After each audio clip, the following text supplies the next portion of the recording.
A certain distance is covered at a certain speed. If half of this distance is covered in the double the time, find the ratio of two speed.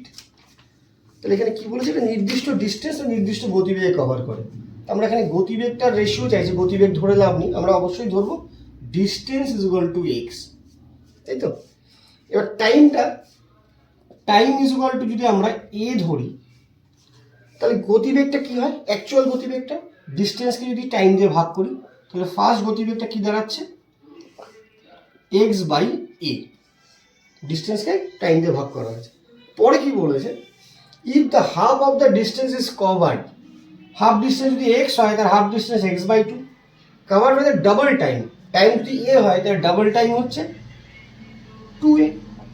তাহলে এই ডিস্টেন্সটা যদি এই two এ দিয়ে ভাগ করি, তাহলে এটা নতুন গতিবেগ হচ্ছে। এই দুটো গতিবেগের রেশিও চাইছে। যদি রেশিও করা হয় কি হবে, এক্স বাই এ টু, এটা উপরে উঠে উল্টে যায়, X by four A, X X কেটে যায়, এ কেটে যায়, 1:1/4, 4:1।